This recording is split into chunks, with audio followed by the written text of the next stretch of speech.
I'm Chris Murphy, Senator from Connecticut. Well, President Trump couldn't even wait 24 hours.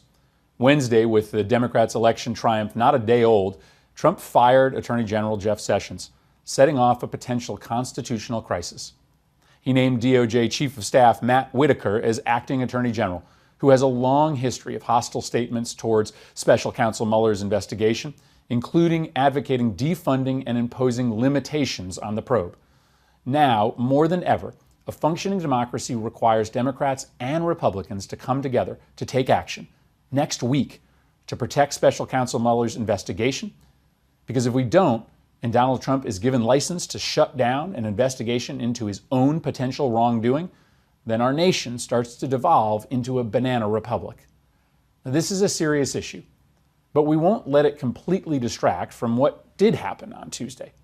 On Election Day, voters across the country braved the cold and the rain and hours-long lines for the chance to fulfill their civic duty. I visited my first polling place of the day in New Haven at 6 a.m. and went town to town all day. I saw a passion and excitement for voting that I haven't seen in a long time. It was a good night for progress and for the checks and balances the founders wrote into the Constitution. Democrats won back the House of Representatives, made historic gains in governor's races and state legislatures across the country, and held our own in the Senate, battling the toughest map we've ever seen. We've heard for 8 years that undemocratic gerrymandering meant it would be impossible for Democrats to retake the House majority before redistricting. That was once conventional wisdom, but the voters weren't listening. Now, there's a whole industry of cable news pundits and political spin doctors who will all have their own explanations for what happened. I'm here to tell you to tune all of that noise out. Take a step back from refreshing Twitter and focus on what actually matters. On the ground, out here in America, this election was about, more than anything else, healthcare.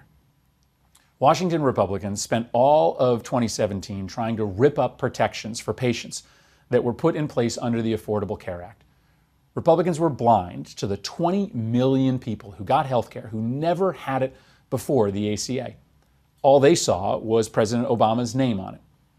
But even though Republicans had control of the White House, the Senate, and the House of Representatives for 24 months, they couldn't do it. Why? Because to people out here in America, the politics don't matter. The Affordable Care Act helped them, and people rose up and stopped repeal. I've never seen anything like it. But, of course, that didn't mean the Republican attacks on our health care stopped. Far from it. Donald Trump has systematically sabotaged the underpinnings of the American healthcare system, jacking up costs and gutting benefits for people when they get sick.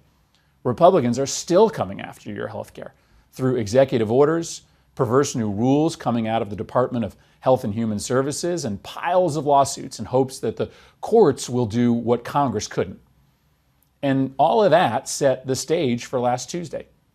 People, they're pissed that Republicans care so much about taking away their health care. Let's face it, there are some things so fundamental to daily life that they transcend politics and partisanship. Healthcare is one of those things. It doesn't matter whether you're a conservative or liberal. It doesn't matter whether you voted for Trump or Clinton. You want health insurance that covers what you need it to cover, that will be there for you in an emergency. It doesn't cost more than you can afford. It's that simple. How policies affect real people's lives may be secondary to the political horse race that pundits obsess over. But this Tuesday showed that voters care. They saw gleeful Republicans partying in the Rose Garden after advancing a bill that would gut protections for people with pre-existing conditions and jack up premiums for working families. Democrats won all across the country on Tuesday because voters saw the president and Republicans coming after their health care, and they said, hell no. I heard the same thing at polling places on Tuesday that I heard when I walked across Connecticut this summer. Healthcare was the most important issue, and exit polls showed that healthcare was the number one issue when it wasn't even close. Thanks to victories across the country, Democrats in Congress are now in a better position to stand up for your kids, your parents, your neighbors, your friends. Congressional Republicans have a choice to make now. Continue down their path of sabotage or work with Democrats to lower healthcare costs and expand access to quality care.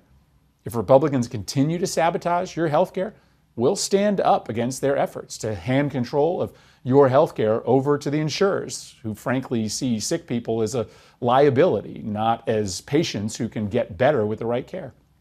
Democrats will do everything we can to make sure that pre-existing condition protections are here to stay.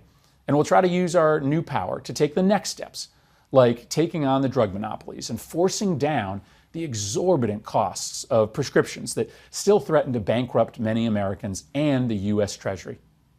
But the success of our healthcare system, it isn't just up to us. You have a role to play right now.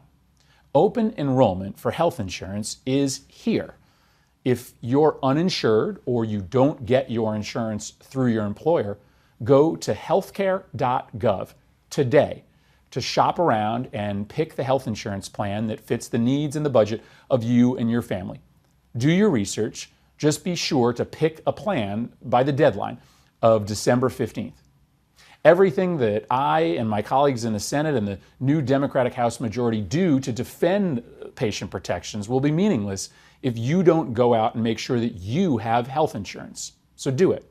It's easy, and it's the single best thing that you can do to protect you and your loved ones for 2019. Oh, and one last really important thing. We get to take to the streets to protect the Mueller investigation. We get to have these arguments about the future of American healthcare because we live in a democracy where everyone gets a say. And so remember that this Sunday, Veterans Day. Tuesday's vote represented a dramatic shift in power in Washington and all across the country. But remember that millions of people across the world never get to vote in an election. Thank a veteran this weekend because they made sure that we can.